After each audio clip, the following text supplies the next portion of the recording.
إن الحمد لله أصلي وأسلم على نبينا مصطفى محمد صلى الله عليه وسلم وعلى آله وصحبه أجمعين أما بعد أعوذ بالله من الشيطان الرجيم بسم الله الرحمن الرحيم സൂറ all Imran 112ാമത്തെ ആയത്തിന്റെ വ്യാഖ്യാനം നോക്കൂ നിങ്ങൾ.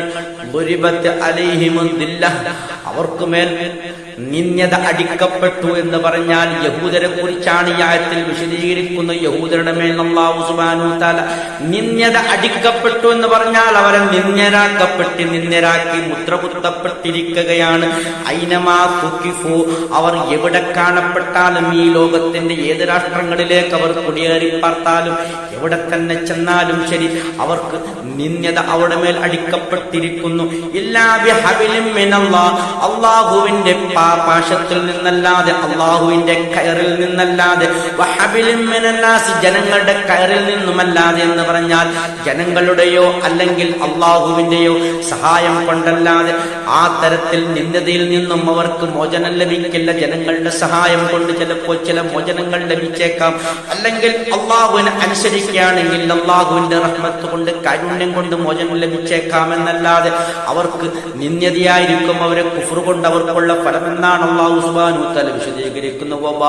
അവർ മടങ്ങുകയും ചെയ്തു അള്ളാഹുവിന്റെ പക്കൽ നിന്നുള്ള കോപവും കൊണ്ടാണ് അവർ മടങ്ങിയത്. അള്ളാഹുവിന്റെ കോപത്തിന് അവർ പാത്രീഭൂതരാകുകയും ചെയ്തു.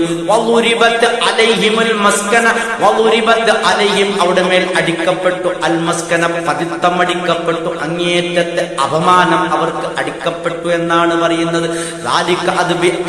നിശ്ചയമായും അവർ അള്ളാഹുവിന്റെ ആയത്തുകൾ അവിശ്വസിച്ചത് കാരണമാണ് അവർക്ക് ഈ നിർഗതി വരാനുള്ള കാരണം. യാതൊരു ന്യായവും കൂടാതെ അമ്പിയാക്കളെ കൊല ചെയ്താണ് അതിന് കാരണം. സക്കരിയ നബി അലൈഹിസ്സലാമിനെ അവർ കൊലപ്പെടുത്തി, അതുപോലെ യഹിയാ നബി അലൈഹിസ്സലാമിനെ കൊലപ്പെടുത്തി, ഈസാ ഇബ്നു മറിയം അലൈഹിസ്സലാമിനെ അവർ കൊലപ്പെടുത്താൻ പരിശ്രമം ചെയ്യുകയും ചെയ്തു.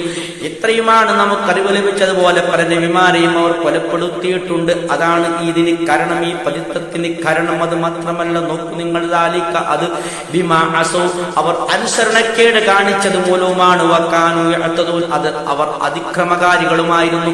ഇങ്ങനെയുള്ള കടുത്ത തരത്തിലുള്ള അക്രമങ്ങളും അതിക്രമങ്ങളും അഴിച്ചുവിട്ട് അള്ളാഹുവിനോട് അനുസരണക്കേട് കാണിച്ച ഒരു ജനതയായിരുന്നു യഹൂദർ. അതുകൊണ്ട് എല്ലാ കാലത്തും അവർക്ക് പതിത്വവും നിന്ദയും അവർ മേൽ അടിക്കപ്പെട്ടിരിക്കുന്നു എന്നാണ് അല്ലാഹു സുബ്ഹാനഹു വ തആല വിശദീകരിക്കുന്ന. അഖിർ ദഅവാന അനിൽ ഹംദുലില്ലാഹി റബ്ബിൽ ആലമീൻ.